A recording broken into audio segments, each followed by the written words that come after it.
quelques-unes des causes, n'est-ce pas? Et on peut élargir la liste. Donc, apprenons à vérifier que tous ceux qui viennent dimanche sont de vrais chrétiens. Ils ont rencontré Jésus. C'est le point de départ, n'est-ce pas? Parce que si tu n'as pas rencontré Jésus, tu n'as pas de témoignage. Et comment est-ce que les gens vivent leur vie chrétienne? Et efforçons-nous déjà de mettre à leur disposition ces connaissances, parce que souvent nous disons tout justement aux gens d'aller évangéliser, mais nous sommes rassurés que nous les avons formés pour aller évangéliser. Même pour nettoyer la surface, là, non? Mais nous, pour la tâche, les tâches, le travail numéro 1 de l'Église, ne veut pas former les chrétiens. Allez-y évangéliser. Vous allez voir qu'on est limité par le temps, mais quand on va progresser, vous allez voir qu'il y a beaucoup de choses dont on a vraiment besoin d'apprendre pour être efficace. Même toi-même, si on te disait par exemple, ma soeur, n'est-ce pas? Est-ce que tu peux venir jouer le piano maintenant là?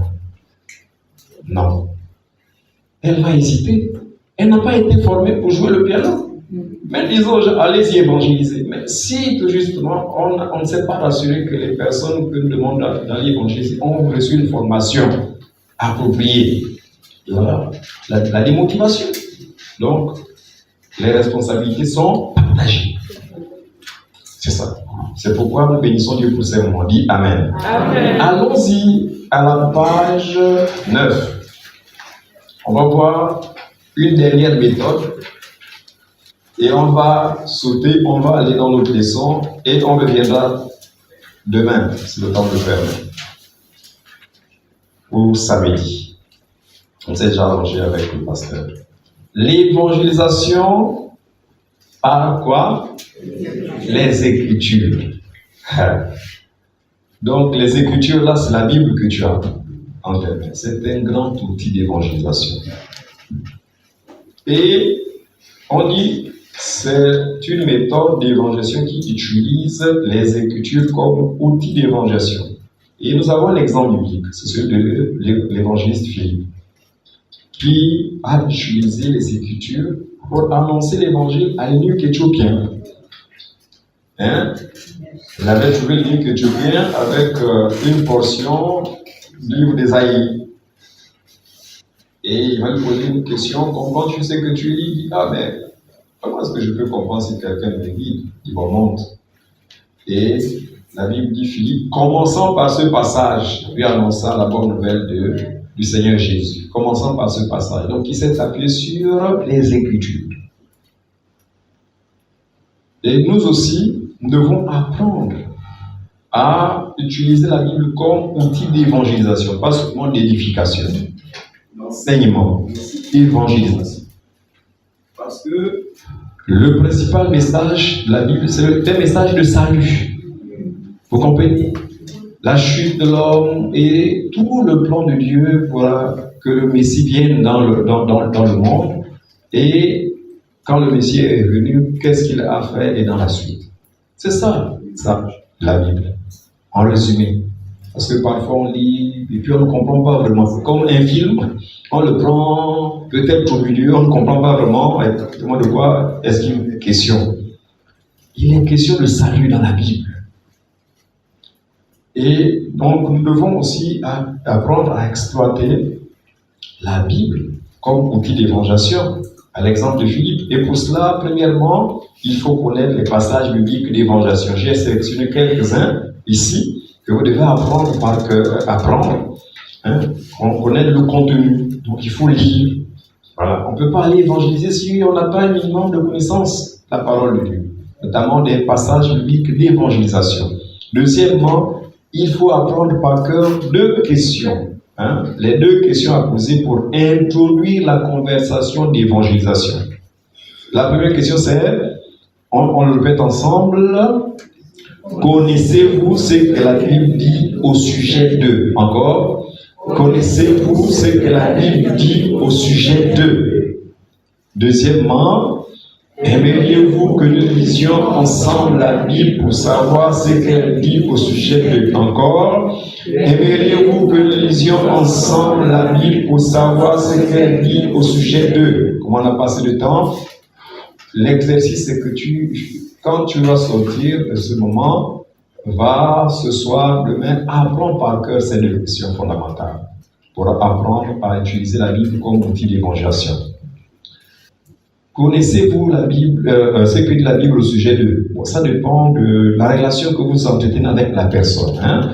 Naturellement, si vous ne connaissez pas la personne, vous devez la vouvoyer. Si tu connais la personne, c'est ton mari, si c'est ton fils, hein, voilà, tu peux tutoyer la personne, n'est-ce pas? Maintenant, c'est toi qui dois introduire le sujet en fonction du passage biblique d'évangélisation que tu voudrais utiliser. Il y a plusieurs passages ici. Alors, ici, nous avons l'exemple du jugement dernier. Si tu veux parler du jugement dernier à la personne, connaissez-vous ce que la Bible dit au sujet du jugement dernier? Tu peux aussi introduire d'autres sujets, tels que connaissez-vous ce que la Bible dit au sujet de l'amour de Dieu, ou au sujet des événements de la fin des temps, etc.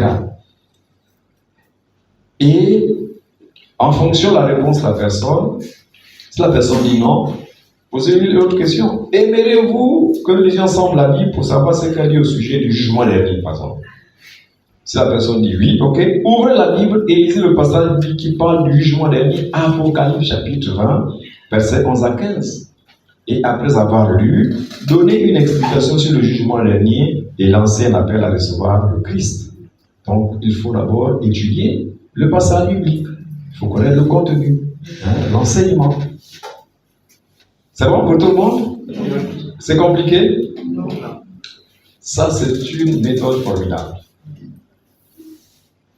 Et connaître d'avance le sujet qui fera l'objet de la conversation avec le non-croyant, jugement dernier, les événements de dernier temps, le fils prodigue, l'homme riche, le pauvre Lazare, l'amour de Dieu, etc., etc., etc. C'est vraiment une méthode qui est ouverte. Et puis, on dit connaître les deux possibilités de pratiquer l'évangélisation par les Écritures. Il y a deux possibilités. La première possibilité, c'est par l'utilisation de votre propre Bible. C'est-à-dire que tu vas sur le terrain de l'évangélisation et tu as ta Bible. Alors, tu vas poser deux questions que nous venons de voir. Connaissez-vous et aimeriez-vous? Et vous allez lire dans ta Bible. Maintenant, l'autre possibilité que nous voyons avec Philippe, c'est l'utilisation de la Bible de votre interlocuteur. Parfois, on va au bureau et on voit qu'elle a une Bible, n'est-ce pas? Mais la personne est-elle sauvée? Pas chrétienne. Parce que dès que tu vois la Bible là, c'est que la personne est chrétienne, n'est-ce pas? Elle va te dire qu'elle est chrétienne. Mais est-elle sauvée? Désormais, quand tu vas sur le terrain de l'évangélisation, distingue le chrétien de la personne qui est sauvée. Chrétien ne signifie pas, selon ce qu'on observe dans notre contexte, ne signifie pas sauvé. C'est vrai. Chrétien, c'est je vais à l'église et j'ai une Bible, n'est-ce pas? Mais dès que tu aperçois la Bible, oh, ça c'est déjà une très bonne chose. Il faut poser la question. Avez-vous une Bible? Si tu vois que, bon, la personne, tu es arrivé dans une maison, avez-vous une Bible? La personne dit oui, oui, ok. Est-ce qu'on peut lire dans ta Bible? Oui. Connaissez-vous ce que la Bible dit au sujet du jugement dernier? Et la suite. Mais ici, la différence, c'est quoi? C'est qu'il faut poser la question à la personne, si tu veux utiliser sa Bible. Peut-être que la personne a une Bible, n'est-ce pas? Avez-vous une Bible? Et vous allez lire à partir de sa Bible. Or, dans la première possibilité, vous lisez dans votre Bible. C'est bon? Donc, désormais, vous allez ouvrir les yeux et voir là où partout il y a des Bibles. C'est ça. Il faut s'exercer avec d'autres chrétiens. On n'a pas assez de temps, mais prenez même ce soir avec vos enfants à la maison. Voilà, exercez-vous à évangéliser avec ces deux, ou sinon en posant cette question fondamentale. Connaissez-vous ce que la Bible dit au sujet de... Voulez-vous que nous lisions la Bible ensemble pour savoir ce qu'elle dit au sujet de... C'est cela. C'est-à-dire qu'avec cette méthode, je peux même évangéliser plusieurs pour ce soir. C'est cela. Donc, il faut le comprendre. Est-ce qu'il y a des questions par rapport à cette méthode d'évangélisation par les Écritures? Qui a une Bible? Qui a une Bible? Nous tous, nous avons des Bibles, non? D'accord. Donc, ça te qualifie. Oui. Je vois une question. Oui, question, oui. Cette sœur-là, elle a une question. Oui. Bonsoir. Bonsoir. Bonsoir. Bon, maintenant, vous avez parlé de l'évangélisation par la méthode d'écriture. Dans le cas où on va dans une maison, où en fait, la personne connaissait Dieu, mais la personne est repartie dans le monde. Du coup, ce que tu racontes, elle connaît. Maintenant, ça va se passer comment? Elle va te dire que ce que tu me dis sur le jugement dernier, je connais. Exact. Qu'est-ce que tu vas venir me dire que je ne connais pas sur Dieu? Connaissez-vous ce que la Bible dit au sujet du fils prodigue, par exemple? Un peu dans ce sens. N'est-ce pas? Il était dans la maison du Père. Hein? Il s'est éloigné de l'amour de son Père. Non? Il faut l'aider à revenir dans la maison du Père. Mais il y a aussi d'autres passages bibliques. Il y a aussi d'autres passages bibliques qu'on peut utiliser pour tenter de ramener le retour à Dieu. Et on peut même aller dans l'Ancien Testament où Dieu dit à son peuple le programme, il faut revenir à moi, Israël, n'est-ce pas? Parce que si tu restes là-bas, là où tu es dans l'idolâtrie, tu seras malheureux, Israël. Reviens à moi. C'est pourquoi il faut quand même avoir un minimum de connaissances bibliques, pas théologiques, bibliques. Il faut lire la Bible, il faut la méditer jour et nuit. Hein? Voilà. C'est bon? Une dernière question? Merci, oui.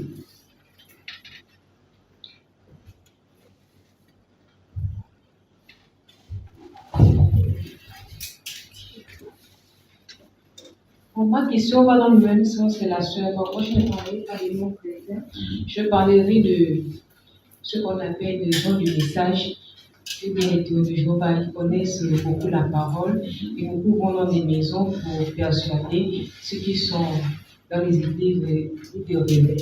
Et comment faire lorsque nous sommes face à ces personnes pour leur ramener, parce qu'ils ne donnent pas les mêmes explications que nous. Non, voilà les mêmes versets, mais ils te donnent leur explication. Et parce que nous, j'avoue que c'est pas facile. Moi, personnellement, nous sommes moins utilisés. C'est ça. Comment faire lorsque nous sommes face à C'est pourquoi que justement, il faut être formé. Parce qu'il n'y a qu'une personne qui est formée qui soit à même de répondre, de donner une réponse. Voilà, face à ce genre de choses, ou de difficultés, il y a l'évangélisation. Et c'est pas facile parce qu'ils sont aussi animés par un esprit. Donc, il faut vraiment prier. Hein, si Dieu fait en sorte qu'on rencontre une telle personne, mais naturellement, il faut d'abord l'écouter. C'est en l'écoutant que tu pourras maintenant voir est-ce qu'il faut continuer avec la discussion. Il faut dire, bon, je t'ai compris, mais si je te donne une réponse là, on ne sera jamais d'accord. Donc c'est mieux alors de passer ton chemin, n'est-ce pas? Ou après l'avoir écouté, si tu sens que le Saint-Esprit te pousse à donner une réponse, je vous dis, mettons l'accent sur le salut. Pose la question de savoir, es-tu déjà sauvé? Connais-tu ce que la Bible dit au sujet du salut?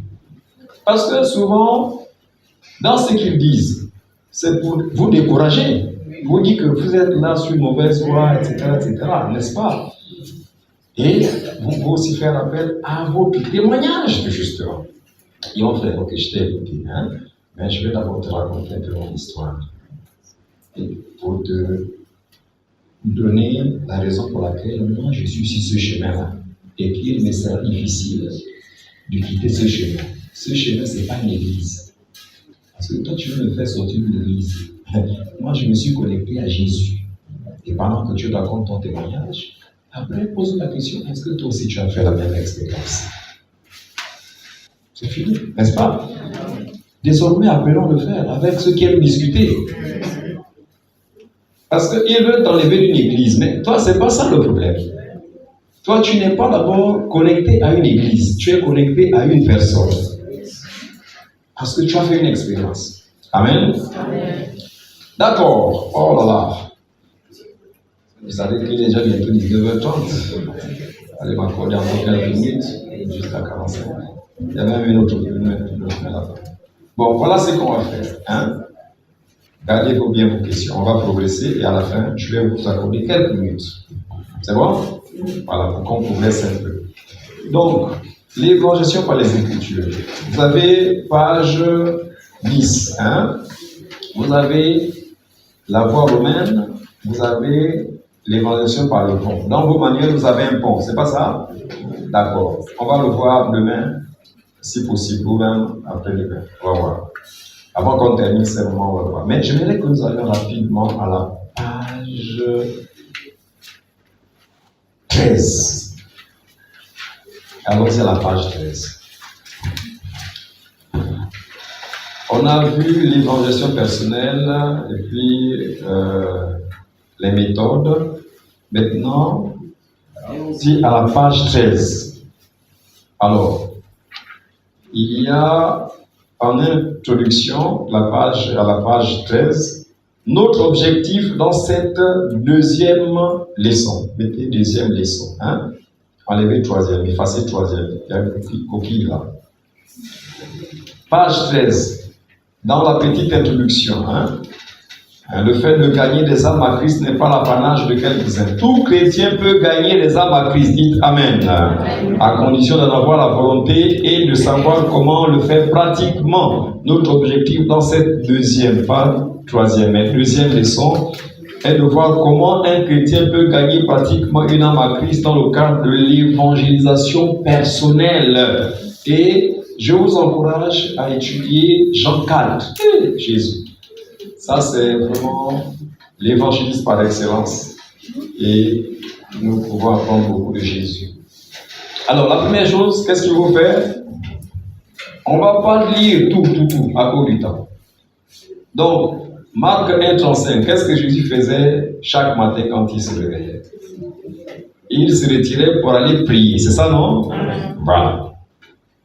Et en priant, il présentait d'abord les hommes à Dieu avant de présenter Dieu aux hommes. Merci.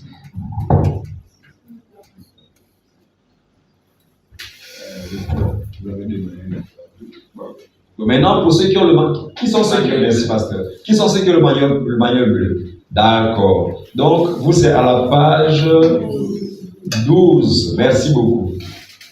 En fait, celui qui a photocopié, il a désorganisé un peu. C'est pas grave. On a le même contenu. Donc, vous comprenez que pour ceux qui ont le manuel bleu, vous avez fait la correction à la page 12. Et pour ceux qui ont le manuel rose, c'est à la page 13. Merci beaucoup, pasteur. Alors, que faisait Jésus? Il priait, n'est-ce pas, non? Il présentait les hommes à Dieu, avant de présenter Dieu aux hommes, dans le cadre de l'évangélisation personnelle. Et donc, nous devons commencer par là, bien aimé. Mais à un niveau personnel. Tu dois apprendre à prier pour les gens, pour leur salut, tes collègues, tes voisins, etc. Ceux de ta famille. Il faut prier. Moi, dans ma petite expérience personnelle de prière pour les perdus, en priant par exemple pour les gens de ma famille, chaque jour, je prie nommément pour les membres de ma famille. Chaque jour, je prie, comme ils sont plusieurs là.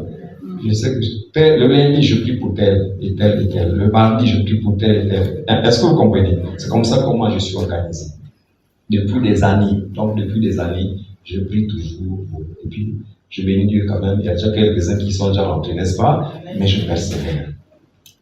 Donc, il faut prier pour ton propre cœur. Parfois, il y a la honte, le doute. Il faut prier. Il faut prier pour la puissance du Saint-Esprit. Il faut prier pour le combat spirituel. Seigneur, regarde. Il y a l'incrédulité encore. Je brise l'incrédulité. C'est ça le combat spirituel. Je renverse les raisonnements, n'est-ce pas? Voilà. Le reste, c'est que Rénal Bonka dit, tu pourras le lire. Donc, tout commence avec la prière. Et deuxièmement, qu'est-ce qu'il faut faire? Il faut aller là où sont les perdus. Jésus allait de la Judée pour la Galilée en passant par la Samarie. Pourquoi? Parce que intentionnellement, il avait un rendez-vous avec les Samaritains et particulièrement avec la femme samaritaine. En fait, en tant que juif, il ne devait pas passer vraiment par la Samarie. Vous savez pourquoi? Parce que les juifs n'avaient pas de relation avec les Samaritains. Mais voici un juif qui a bravé un peu ce temps. dit, je vais passer par la Samarie parce qu'il était en mission. C'était le Messie pour tous les peuples. Et donc, il est allé là où il pouvait trouver les perdus. Les perdus de la Samarie. Et il y avait une femme qui s'appelait la femme samaritaine, on ne connaît pas son nom. Il est allé au puits là, parce qu'il savait que le puits c'était un endroit stratégique où tout le monde venait pour puiser de l'eau. Et donc, nous aussi devons le comprendre. Où sont les perdus? Hors du sanctuaire. Ici, c'est le sanctuaire, n'est-ce pas? Donc, si nous voulons gagner les âmes, allons-y là où nous devons les rencontrer plus facilement. Hors du sanctuaire. Philippe n'a pas attendu l'énuque éthiopien en Samarie. Non, il est allé dans le désert pour le rencontrer. Donc, nous aussi devons savoir que les perdus sont où? Ils sont où? Ils sont dehors, n'est-ce pas? Ils sont partout. Ils sont au marché. Ils sont là où tu es. Dans ta maison, il y a les perdus. Il faut aller là où sont les perdus.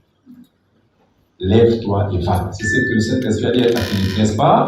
Lève-toi et va. Et approche-toi de ce char. Approche-toi. Et chaque jour, le Seigneur donne la possibilité de nous adresser à quelqu'un. Parce que nous rencontrons des gens. C'est une question d'obéissance. Mais avant, il faut être équipé. Troisièmement, qu'est-ce qu'il faut faire? Il faut savoir aborder les perdus pour une conversation d'évangélisation. Wow. Là, nous sommes en train d'étudier l'exemple de Jésus dans l'évangélisation. C'est notre modèle par excellence. Quand il fait pour engager la conversation avec la femme samaritaine, qu'est-ce qu'il a fait? Il a demandé, on va voir. Il savait que les Juifs n'avaient pas de relation avec les Samaritains. Mais il faut bien qu'il parle avec cette femme. Alors, il demande à voir. Alors, dans nos jargon technique, il a cherché ce qu'on appelle un point de contact. Un point de contact ou de référence. Si tu veux devenir efficace pour engager les conversations autour de l'évangile, cherche toujours le point de contact, n'est-ce pas? Voilà. C'est-à-dire un élément en partie duquel tu peux engager une conversation autour de l'évangile. Tu cherches un point de contact. Waouh. Je suis en train de chercher un point de contact que souvent. Voilà. Vous savez, quand vous vous promenez, vous ne remarquez pas que souvent les gens les croient autour du cou, n'est-ce pas? Aux oreilles pour les femmes. Ça, c'était un point de contact. Quand tu rencontres quelqu'un avec une croix désormais, arrête-toi, pose la question. Bonjour, vous avez une belle croix. Connaissez-vous la signification de la croix? N'est-ce pas? Et le point de contact, c'est quoi? C'est la croix. Donc, c'est un point ou un élément à partir duquel on peut démarrer une conversation autour de l'évangile. Un point de contact peut être une croix, un crucifix, un poster de Jésus, l'exclamation mon Dieu, l'arc-en-ciel, une conversation autour de la personne de Jésus-Christ. Parfois, tu arrives le matin au bureau, les gens ont déjà un grand débat sur Jésus, n'est-ce pas? C'est un point de contact, n'est-ce pas? Un problème personnel, une maladie, divorce, rejet, sorcellerie. Rien qu'en regardant l'expression du visage de la personne, tu peux déjà savoir que celui-là, il a un problème, n'est-ce pas? Voilà. Pose la question, c'est quoi mon frère? Un problème de société, la rébellion des enfants, oh là là, l'homosexualité, les problèmes du monde, guerre, famille, l'injustice, un tatouage, une Bible. Tout à l'heure, tu arrives au bureau, mais tu sais toi-même que le collègue de la Bible n'est pas chrétien. Parfois c'est ça, non? Donc la Bible là, peut être un point de contact. Pour Philippe, il ne connaît pas l'énuque éthiopien, l'énuque éthiopien ne le connaît pas, il fallait qu'il trouve un point de contact, n'est-ce pas? Et le point de contact, c'est quoi? Les Écritures qu'il lisait. Comment tu sais que tu lis? Donc, deviens maître dans l'art de trouver des points de contact. Parfois, tu es membre de cette église. Ça veut dire quand tu vas venir, tu peux, pendant qu'on sera dans la rue. Donc, qu'est-ce que nous on fait souvent? Quand on arrive dans un environnement, on pose la question. Connaissez-vous, il n'y a pas une église ici dans la zone? Pourtant, je sais qu'il y a une église. Ah oui, si, mais il y a une église à côté, d'accord. Elle peut voir à l'église le dimanche. Donc c'est comme ça qu'on commence. Alors, en fonction de la réponse, on va continuer la conversation jusqu'à parler de Jésus. N'est-ce pas? Le plus important, c'était quoi? Qu'on converse, non? On peut changer notre manière avec les porte-à-porte. Coco, bonjour. Est-ce que vous pouvez me donner à boire? Pour d'abord commencer, nous sommes des chrétiens, nous sommes venus évangéliser. Non. Ça fait rien à voir, n'est-ce pas? Ah. Et après avoir bu, ok, merci beaucoup. Vous savez, nous sommes venus dans le quartier parce que. Hein? Voilà. Donc, cherchez des points de contact. Dis Amen. Amen. Il y a beaucoup de points de contact ici. Et la couleur des vêtements, n'est-ce pas? Si elle est sombre, ça symbolise quoi? La tristesse, le péché, hein? N'est-ce pas, non? Voilà. Si elle est blanche, elle symbolise quoi? La sainteté, hein? La pureté. Voilà. Il y a un outil d'évangélisation, hein, avec l'heure, à l'époque. Voilà. Donc, pour s'en servir. Ok. Donc, Jésus a demandé à boire. C'est ça, non? C'était son point de contact. Maintenant, quatrièmement, qu'est-ce qu'il faut faire? Il faut surmonter les barrières dans la conversation. Jésus a été confronté à au moins 4 barrières dans sa conversation avec la femme samaritaine. Si tu n'es pas conscient de ces barrières, tu seras toujours buté. N'est-ce pas? Tu veux aller et puis boum, il y a la barrière. Ah, là tu es déjà coincé. C'est pourquoi c'est vrai que bon, ça c'est dur, hein, parce que c'est dur. Bon, alors les gens sont durs. Hein. Tu n'as pas pris conscience de ces barrières. Et comme tu n'as pas pris conscience, tu ne savais même pas comment surmonter ces barrières. Voilà. La première barrière, c'était quoi? Barrière raciale. Comment toi qui es juif, et demande à boire, à moins que tu sois une femme samaritaine. En effet, les juifs, n'ont pas de relation avec les samaritains. Chacun de nous sera confronté à cette barrière. Voilà. Et puis, il y a l'autre barrière, c'est quoi? Barrière sociale. Là, Jésus arrivait à ses disciples, il y a Esther, qui furent étonnés de ce qu'il parlait avec une femme. C'était inconvénient pour un homme qui sait que Jésus ne parlait avec une femme de mauvaise vie. Il a surmonté cette barrière sociale. Il y a le chef qui est là, il y a déjà une barrière sociale entre vous, n'est-ce pas? Comment faire pour la surmonter? Ou avec certaines personnes dans la société qu'on ne veut même pas approcher. Quand tu vois le jeune, il est pas grand, tu dis, ah non, il ne faut pas que je l'approche, il va me braquer, n'est-ce pas? C'est une barrière sociale qui est là. Il y a aussi barrière spirituelle. Va lui dire Jésus, appelle ton mari et viens ici. La femme répondit, je n'ai pas de mari. Je lui dis, tu as raison. Jésus savait que c'était une femme de mauvaise vie, une pécheresse. Mais il a surmonté. Il n'a pas éprouvé la répugnance. Et enfin, barrière religieuse. Oh, barrière religieuse.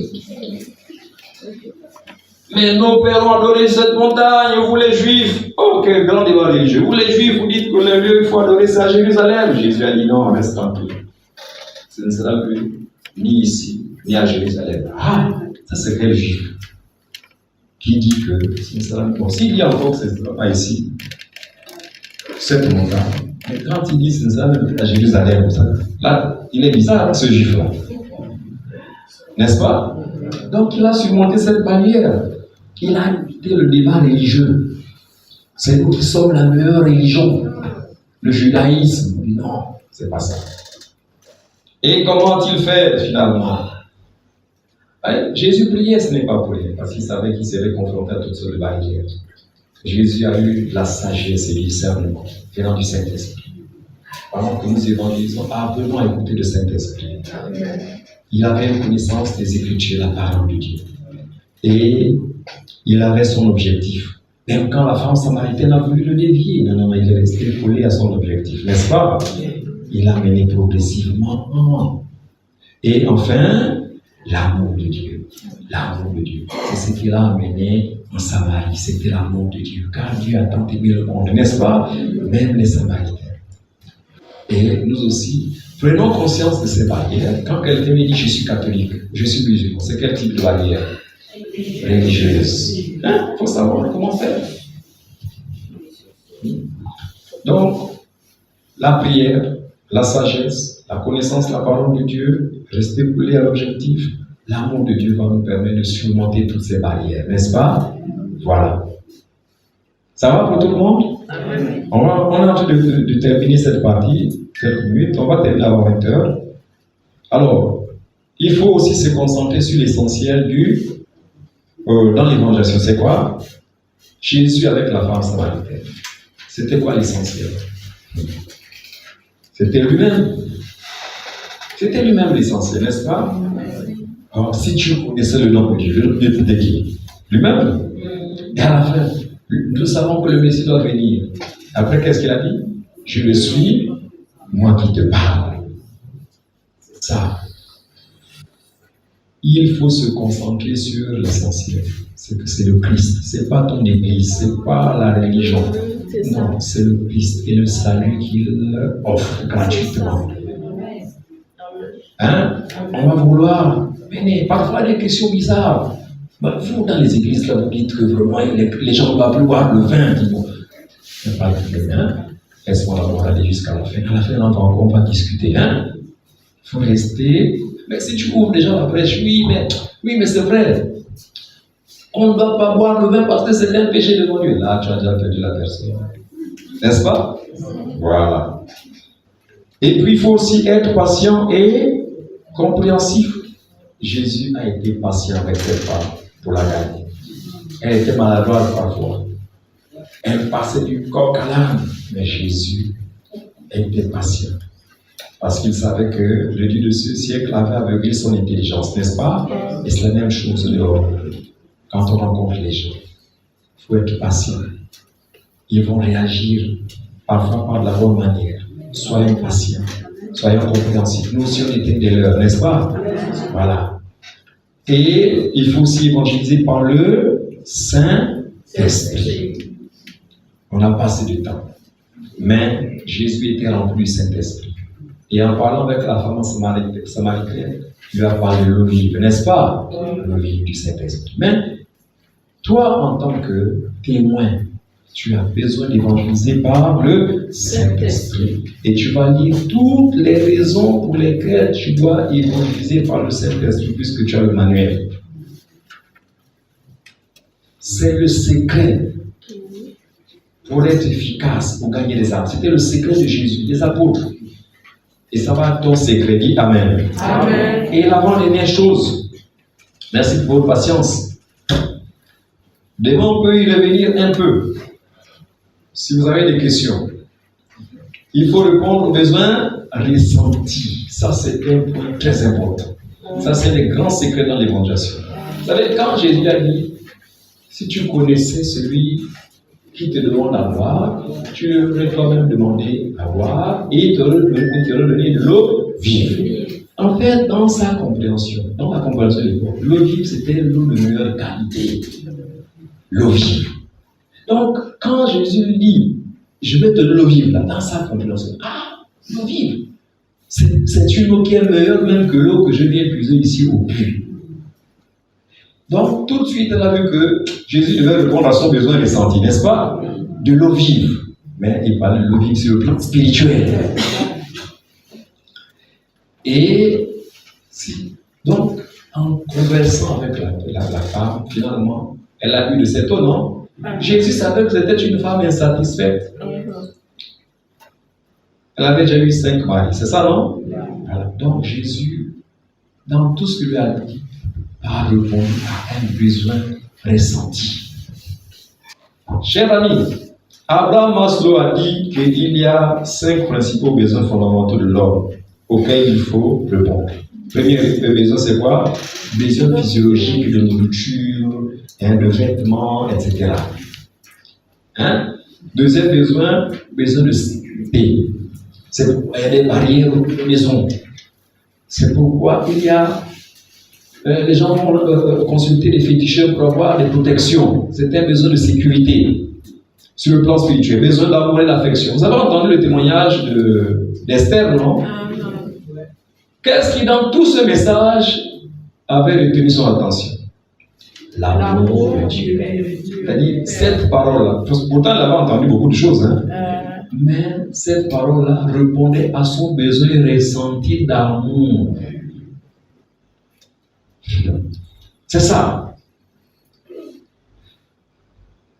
Et le besoin d'estime de soi. Il y a les gens qui ne s'estiment pas bien. Il y a le besoin d'épanouissement, d'accomplissement.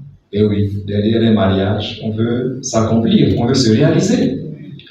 Hein? Quand on est en quête de promotion, etc. On veut se réaliser. Et donc, nous devons pouvoir répondre à tous ces besoins.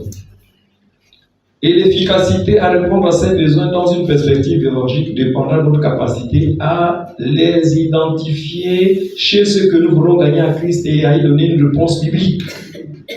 En fait, retenez bien ceci, que la clé pour ouvrir les cœurs des gens à l'évangile, c'est quoi? C'est de répondre à leurs besoins ressentis. Son cœur s'est ouvert ce jour-là, parce que la parole qu'elle avait entendue a répondu à son besoin ressenti. Chers amis, il y a toutes sortes de besoins ressentis des gens autour de nous. Pourquoi est-ce que Zachée a reçu Jésus avec joie? Jésus a répondu à son besoin ressenti d'acceptation parce qu'il vivait le rejet. On n'a pas vu comment les gens murmuraient quand Jésus a dit « Je vais loger chez toi aujourd'hui ». Les gens murmuraient. Ils n'étaient pas appréciés. C'est-à-dire que ces besoins ne sont pas que des besoins physiologiques. Ça dépend de la personne qui est en face de toi. Et si tu es un homme riche, c'est pourquoi notre évangile, dans ce que l'évangile ne passe pas chez les hommes riches là. Quand nous, les pasteurs, on dit « Oh, tu vas donner beaucoup d'argent et puis tu seras béni ». Mais lui, il n'a pas besoin de ça, il a déjà l'argent.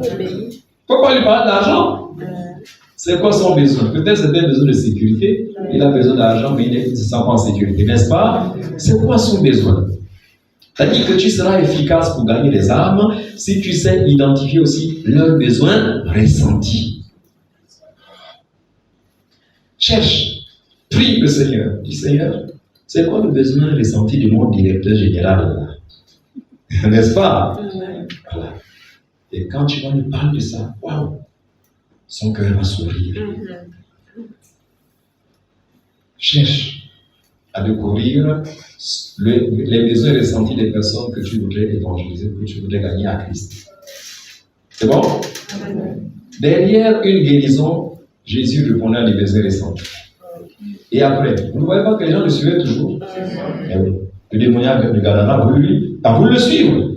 Donc, les églises, parlons maintenant des églises. Les églises qui savent répondre aux besoins ressentis des communautés dans lesquelles elles seront plus efficaces dans l'évangélisation.